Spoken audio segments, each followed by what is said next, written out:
देखिए, आज मैं आपको आपकी जो थर्ड यूनिट है रिंग एंड फील्ड्स, तो उसके बारे में डिस्कस करेंगे हम। हमारा सेक्शन थर्ड है ये। रिंग की डेफिनेशन पे हम आ रहे हैं आज। रिंग क्या है? तो देखो, आप लोगों ने ग्रुप पढ़ा है। ग्रुप क्या था? एक बाइनरी ऑपरेशन थी हमारे पास, और उस बाइनरी ऑपरेशन के लिए कोई भी नॉन एम्प्टी सेट चार कंडीशन सेटिस्फाई करता था। तो यहां पर हम एक रिंग डिफाइन कर रहे हैं। रिंग क्या है? देखो, आर हमारे पास कोई भी नॉन एम्प्टी सेट है, और जैसे ग्रुप के अंदर हम एक बाइनरी ऑपरेशन ले रहे थे, यहां रिंग के अंदर हम दो बाइनरी ऑपरेशन लेंगे। जैसे हम यहां पर ले रहे हैं अंडर एडिशन और मल्टीप्लीकेशन। तो देखिए, कोई भी नॉन एम्प्टी सेट हमारे पास आर है, और दो बाइनरी ऑपरेशन हमने इसके ऊपर डिफाइन की है, एक एडिशन और एक मल्टीप्लीकेशन। तो अंडर एडिशन रिंग हमारे पास क्या क्या कंडीशन सेटिस्फाई करने वाला है अगर ये ग्रुप है? तो जो फर्स्ट कंडीशन थी हमारी, वो क्या थी? Closure law. तो देखिए, आप लोग सभी जानते हैं अच्छी तरह क्लोजर लॉ क्या कहता है।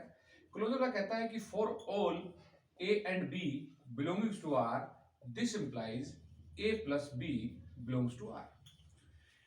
इट मींस आप आर से कोई भी दो एलिमेंट उठाइए, उनको एडिशन कीजिए, वो वापस आर का ही एलिमेंट होगा, तो वो क्लोज्ड है। यही हमारी बाइनरी ऑपरेशन होती है। सेकंड कंडीशन क्या है हमारी? Associative law. एसोसिएटिव लॉ क्या कहता है? देखिए, एसोसिएटिव लॉ कहता है कि अगर हमारे पास कोई भी तीन एलिमेंट उठाए, for all A b c belongings to R, कोई भी तीन एलिमेंट उठाए हमने उसके, और हमने उसको ऐसे लिखा भाई A plus B plus C equal आएगा always A plus B plus C. तो ध्यान रहे, ये हमारा एसोसिएटिव लॉ है। ये ग्रुप की ही कंडीशन है जो मैं लिख रहा हूं आपके सामने। तीसरी कंडीशन क्या थी हमारी ग्रुप में, अगर याद है तो आपको? Existence of identity. Existence of identity आपने पढ़ा एग्जिस्टेंस ऑफ आइडेंटिटी के बारे में? क्या है होती है आइडेंटिटी? वो आइडेंटिटी हमारे पास कोई ए और जीरो, जैसे अंडर एडिशन की बात कर रहे हैं, हमारे पास आर में बिलोंग कर रहे हैं, तो ए में हम क्या एलिमेंट ऐड करें कि कोई चेंज ना आए, या फिर उस एलिमेंट में हम ए को ऐड करें तब भी कोई चेंज नहीं आता, वो एलिमेंट आपको पता है जीरो है, तो जीरो हमारी अंडर एडिशन आइडेंटिटी हो गई यहां पर। फोर्थ कंडीशन क्या है हमारी? Existence of inverse.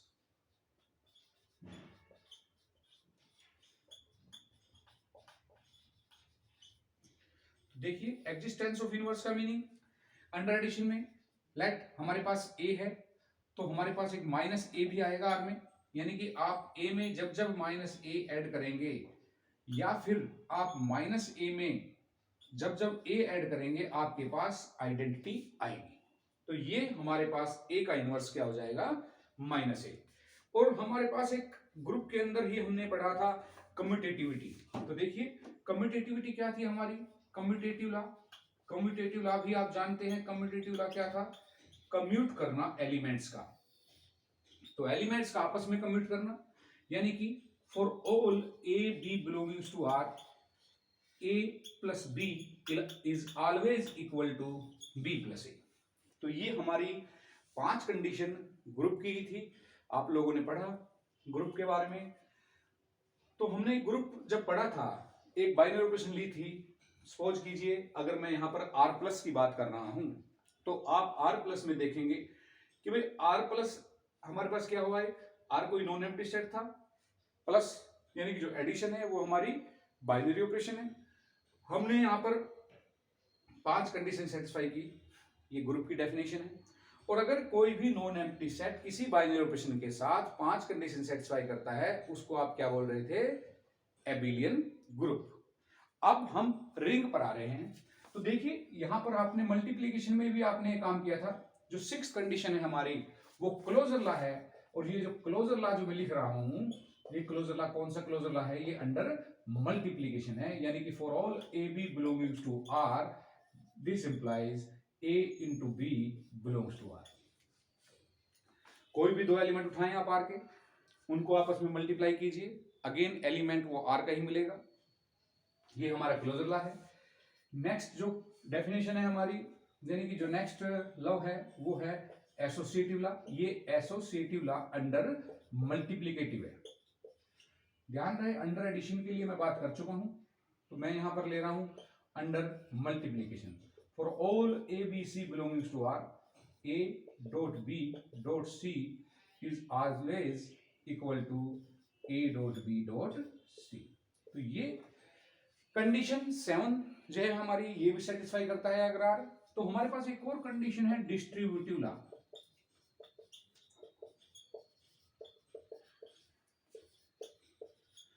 Distributive law में हमारे पास दो लॉ हैं, एक लेफ्ट डिस्ट्रीब्यूटिव है, एक राइट डिस्ट्रीब्यूटिव है। तो देखिए left distributive law, a dot b plus a dot c and a plus b dot c हो, यानी कि ये राइट डिस्ट्रीब्यूटिव होगा, a dot c plus b dot c for all A b c belongs to R. तो ये जो हमने condition लिखी है 8, ये जो 8 कंडीशन मैंने आपके सामने लिखी, ये 8 कंडीशन अगर कोई भी नॉन एम्प्टी सेट सेटिस्फाई करता है तो हम उस सेट को क्या कहेंगे, रिंग कहेंगे। तो ये अब हमारा रिंग बन गया है।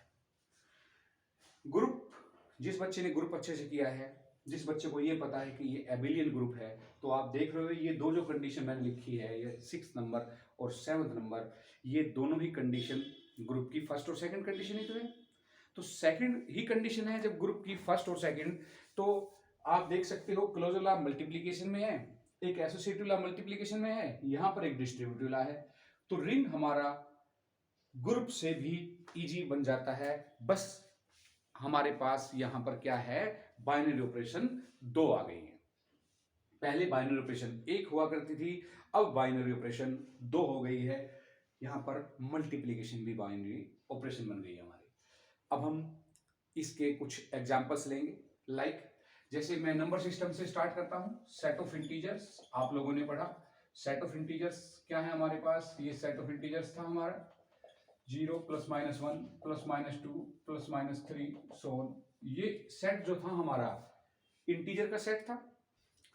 ये इंटीजर का set under addition abelian group बना था, सभी जानते हैं, सभी ने देखा कि भाई इंटीजर का सेट जो था हमारा वो अंडर एडिशन एबिलियन ग्रुप था। अगर ये अंडर एडिशन एबिलियन ग्रुप था तो इट मींस इस इंटीजर के सेट ने ये 5 कंडीशन सेटिस्फाई कर दी है। आप चेक कर सकते हैं कि भाई पांचों कंडीशन सेटिस्फाई कैसे हुई। तो देखिए आप कोई भी दो इंटीजर उठाएं, ऐड करें, वो अगेन इंटीजर में ही आएंगे। यहां पर जेड का नाम जो है, ये जो आर है हमारा, वो जेड बन गया है। तो आप देख रहे हैं यहां पर तीनों अगर इंटीजर उठाते हैं, 3 इंटीजर उठाएंगे आप देखिए जैसे मैं कोई 2 इंटीजर लिख रहा हूं, इंटीजर मैंने कोई उठाया भाई 3 and 4, 2 इंटीजर उठाए, आपने किया 3 + 4, वो क्या आएगा 7, अगेन इंटीजर ही आ रहा है। तो ये इंटीजर का सेट हमारा क्या हो गया है, क्लोज्ड हो गया है। ठीक है, दूसरी कंडीशन क्या है हमारी, दूसरी कंडीशन है एसोसिएटिव लॉ अंडर एडिशन। तो देखिए एसोसिएटिव लॉ में क्या करेंगे आप, एसोसिएटिव लॉ के अंदर आप कोई भी 3 इंटीजर उठाएं। सपोज कीजिए मैंने इंटीजर उठाया है 3, 4 and 7।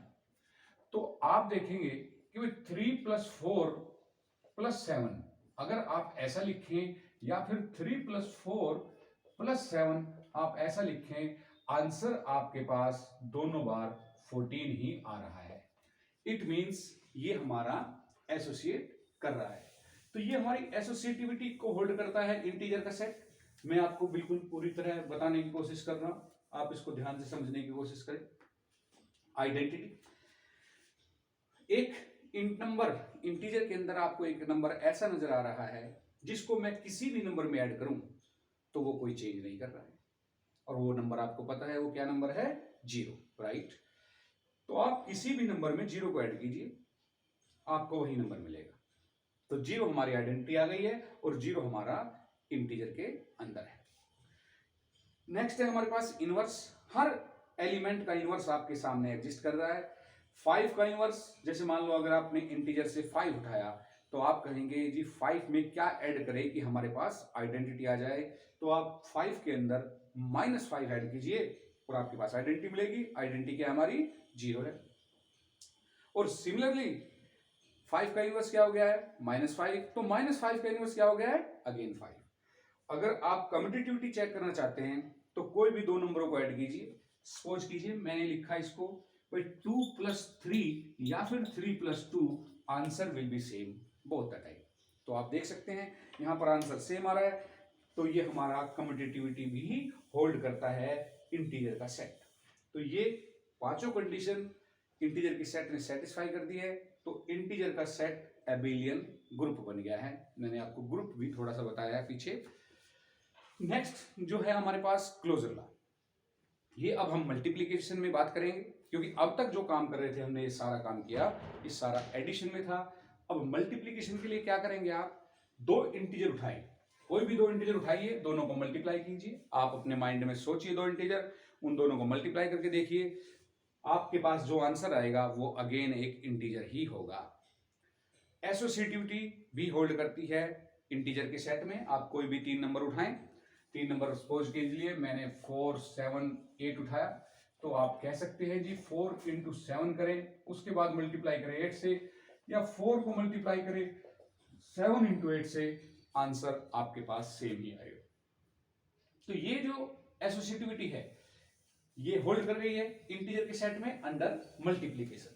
तो देखिए एडिशन तो मैंने कर लिया है, सारा एबेलियन ग्रुप बन चुका है वो, ये मल्टीप्लिकेशन में काम कर रहा हूं। डिस्ट्रीब्यूटिव लॉ भी आपने छोटी क्लासेस से लगातार पढ़ते आ रहे हैं कि भाई डिस्ट्रीब्यूटिव लॉ क्या होता है। जैसे मान लो मैंने यहां पर लिखा 3 × 4 + 7, तो आप लिख सकते हो 3 × 4 + 3 × 7।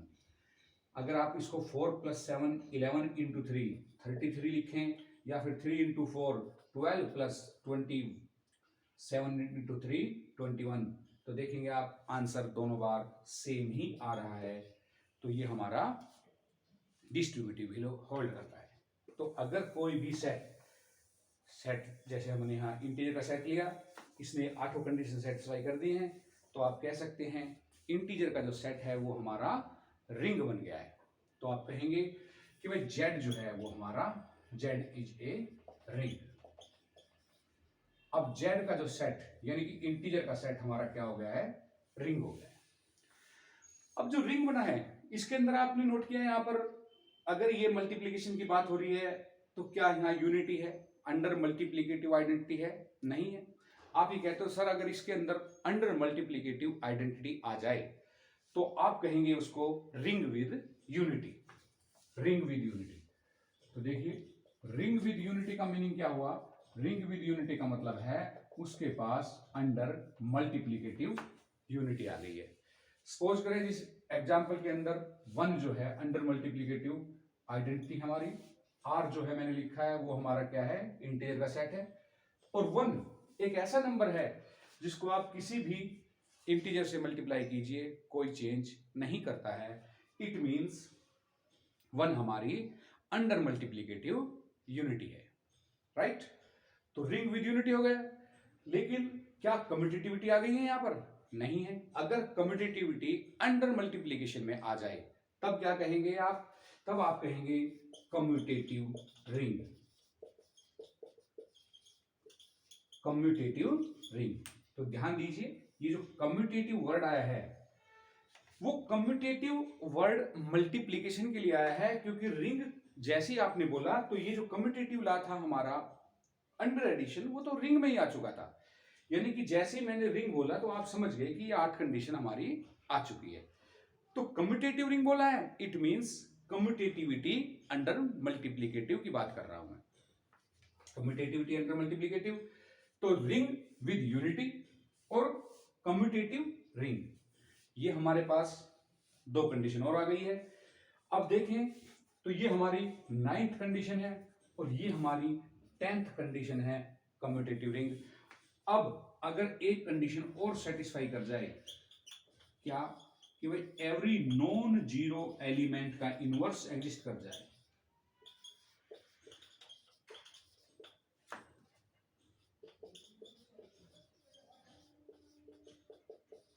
अगर हर नॉन जीरो एलिमेंट का इनवर्स एग्जिस्ट कर जाए तब क्या होगा? तो आप ये देखेंगे कि अंडर मल्टीप्लिकेशन में हमने जीरो को अगर हटा दें तो ये अंडर मल्टीप्लिकेटिव भी एबेलियन ग्रुप हो गया है। अंडर एडिशन एबिलियन ग्रुप था 0 के साथ, तो ये अंडर एडिशन और अंडर मल्टीप्लीकेशन दोनों में ही एबिलियन ग्रुप बन गया है। ऐसा ग्रुप जो अगर ये दोनों कंडीशन होल्ड करते कि भाई अंडर एडिशन भी, अंडर मल्टीप्लीकेशन भी और साथ में डिस्ट्रीब्यूटिव लॉ भी, उस सेट को हम फील्ड कहेंगे। तो देखिए मैं बता रहा हूं, जैसे आपने ग्रुप पढ़ा, ग्रुप के बाद आपने आज रिंग हम पढ़ रहे हैं। रिंग के बाद ये रिंग कन्वर्ट आगे चल के फील्ड अभी आपके सामने बना, और ये फील्ड ही आगे चल के आप नेक्स्ट सेमेस्टर में पढ़ेंगे जो कि वेक्टर स्पेस बनेगी। तो हमारा जो ये बुक है आपकी ग्रुप एंड रिंग्स, ये सारा इंटरकनेक्टेड है। तो ग्रुप एंड रिंग्स की जो बुक है आप इसको अच्छे से कीजिए, क्योंकि ये नेक्स्ट सेमेस्टर में भी काम आने वाली है आपके। क्योंकि अगर आप अभी अच्छे से नहीं करेंगे तो नेक्स्ट सेमेस्टर में भी आपको प्रॉब्लम होगी। मैंने आपको रिंग के बारे में बताया, फील्ड की डेफिनेशन बताई। फील्ड आपको पता लग गया है कि भाई फील्ड क्या है। फील्ड क्या हुआ? फील्ड अंडर एडिशन और अंडर मल्टीप्लीकेशन एबिलियन ग्रुप है, राइट। और ये जो एबिलियन ग्रुप बन रहा है, इसके साथ एक कंडीशन और भी है कि भाई एक तो जो इनवर्स एग्जिस्ट कर रहा है वो नॉन जीरो एलिमेंट का इनवर्स है, इस बात का ध्यान रखें। और दूसरा ये ध्यान रखें कि हमारे पास एक डिस्ट्रीब्यूटिव लॉ जो हमने बताया है आपको, वो भी होल्ड करता है। अगर ये कंडीशन सारी होल्ड करती हैं तो वो जो नॉन एम्प्टी सेट है वो क्या बन गया है? हमारा फील्ड बन गया है। तो देखिए जो मैंने अभी एग्जांपल लिया था किसका? इंटीजर्स का। तो वो इंटीजर्स का एग्जांपल जो लिया, उस एग्जांपल को हमने देखा कि भाई जो सेट ऑफ इंटीजर्स है वो एक रिंग बन गया था, और रिंग के बाद उसमें यूनिटी भी आ गई थी मल्टीप्लीकेटिव, जैसे कि 1 जो आप देख रहे हैं। लेकिन उसके अंदर नॉन जीरो एलिमेंट का इनवर्स एग्जिस्ट नहीं कर रहा है। क्यों? क्योंकि आपने 2 उठाया अगर कोई इंटीजर्स, तो 2 को मैं किससे मल्टीप्लाई करूं कि मेरे पास 1 आ जाए? तो आप कहोगे जी 1/2 से, बट 1/2 तो हमारा सेट ऑफ इंटीजर्स में नहीं है, इसलिए नॉन जीरो एलिमेंट का इनवर्स एग्जिस्ट नहीं करता है। तो सेट ऑफ इंटीजर जो है वो इज नॉट ए फील्ड, ये एक फील्ड नहीं है, राइट। तो मैंने आपको एग्जांपल बताया कि भाई फील्ड क्या है। फील्ड के बारे में हम डिस्कस करेंगे। एक एग्जांपल, अनदर एग्जांपल लेते हैं। तो अगर इंटीजर का सेट फील्ड नहीं है तो फील्ड क्या हुआ? तो देखिए मैं एक रेशनल नंबर का सेट दिखा रहा हूं। रेशनल नंबर्स क्या होते हैं? p बाय क्यू की फॉर्म के नंबर, जहां पर ये जो p और q है ये आपके सेट ऑफ इंटीजर्स से आ रहे हैं, और q हमारा नॉट इक्वल टू 0 है, राइट। तो p बाय क्यू की फॉर्म के नंबर आप देखेंगे, जो फर्स्ट कंडीशन है हमारी क्लोजर लॉ, वो क्लोजर लॉ होल्ड करता है। सेकंड कंडीशन है हमारी एसोसिएटिव लॉ, वो भी होल्ड करता है। थर्ड कंडीशन है हमारी आइडेंटिटी अंडर एडिशन 0, यहां पर वो भी आती है। फोर्थ कंडीशन है हमारी इनवर्स, हर नॉन जीरो एलिमेंट का अंडर एडिशन और 0 का भी अंडर एडिशन इनवर्स एग्जिस्ट करता है। और पांचवी जो कंडीशन थी हमारी कम्यूटेटिव लॉ, ये पांचवी कंडीशन भी होल्ड करेगा, ये अंडर एडिशन। तो क्यू जो है वो हमने देखा कि भाई क्यू हमारा क्या है? Q is under addition,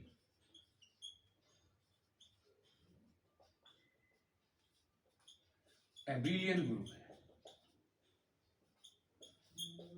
right. अब हम इसको अंडर मल्टीप्लिकेशन देखते हैं। क्यू को आप देखेंगे भाई क्लोजर लॉ अंडर मल्टीप्लिकेशन में भी होल्ड करता है। सेकंड कंडीशन एसोसिएटिविटी भी होल्ड करती है। थर्ड कंडीशन यूनिटी भी होल्ड करती है, क्योंकि 1 हमारा क्यू के अंदर है। फोर्थ कंडीशन हर नॉन जीरो एलिमेंट का इनवर्स एग्जिस्ट करेगा, राइट। ये हमारी फोर्थ कंडीशन है। तो आप चेक कर लो, कोई भी नॉन जीरो एलिमेंट उठाओ। आपने सपोज कीजिए 5/9 एक एलिमेंट उठाया, तो 5/9 को किससे मल्टीप्लाई किया जाए कि 1 आ जाए? आप कहोगे सर 9/5 से। तो 5/9 का इनवर्स क्या हो गया है? 9/5, यानी कि 5/9 का इनवर्स आपके पास 9/5 आ गया। तो कोई भी नंबर आप उठाइए रेशनल नंबर, उसका इनवर्स करके देखिए, तो हमारे पास अगेन एक नंबर मिलेगा, और वो जो नंबर होगा हमारा वो उसका इनवर्स होगा। पांचवी कंडीशन जो है हमारी वो क्या है, कम्यूटेटिव लॉ। आप किसी भी दो नंबरों को उठाइए, सपोज कीजिए आपने उठाया एक नंबर 5/7, दूसरा नंबर उठाया 8/9, आपने 5/7 को 8/9 से मल्टीप्लाई किया या फिर 8/9 को 5/7 से मल्टीप्लाई किया, answer will be same both the time, right. तो ये हमारे पास कम्यूटेटिव एग्जिस्ट कर रही है। एक डिस्ट्रीब्यूटिव लॉ है जो मैंने अभी आपको बताया, जो हमारी 11वीं कंडीशन थी, यानी कि 5 कंडीशन अंडर मल्टीप्लीकेशन की हो गई हैं, 5 कंडीशन एडिशन की हो गई हैं, ये एडिशन की थी, ये मल्टीप्लीकेशन की है, और ये हमारी जो 11वीं कंडीशन थी वो था डिस्ट्रीब्यूटिव लॉ। और देखिए डिस्ट्रीब्यूटिव लॉ क्या कह रहा है। डिस्ट्रीब्यूटिव लॉ कह रहा था कि भाई कोई भी आपने रेशनल नंबर उठाया, सपोज कीजिए मैंने 3/5 उठाया है, यहां पर मैंने लिखा भाई 7 + 9। अगर 7 + 9 को आप लिख सकते हो 3/5 × 7 + 3/5 × 9। ये मैंने एग्जांपल लिया है, आप जनरल भी ले सकते हैं। तो ये डिस्ट्रीब्यूटिव लॉ भी होल्ड कर रहा है रेशनल नंबर का सेट, और रेशनल नंबर का सेट क्या हो गया, हमारे पास एक फील्ड बन गई है। तो आप कह सकते हो भाई Q इज ए फील्ड। ये हमारे पास Q क्या बन गया है, फील्ड बन गया है। सेट ऑफ इंटीजर हमारा रिंग था, Q हमारा फील्ड है। ऐसे ही इससे बड़ा सेट जो आप लोगे, रियल नंबर्स का सेट लोगे, वो भी अपने आप में फील्ड बनेगा। चेक कर ले आप, सारी कंडीशन अप्लाई करके देख ले। और complex number is also an field, तो कॉम्प्लेक्स नंबर का सेट भी हमारा क्या है, फील्ड है। ये भी आप चेक कर सकते हैं। तो ये जो डेफिनेशन मैंने आपको आज बताई है वो रिंग प्लस फील्ड दोनों की बताई है। नेक्स्ट वीडियोस के अंदर मैं आपको इसकी कुछ इंपॉर्टेंट थ्योरम बताऊंगा कि भाई रिंग की जो थ्योरम है अक्सर जो एग्जाम में आती है उनके बारे में हम डिस्कस करेंगे। Okay, thank you.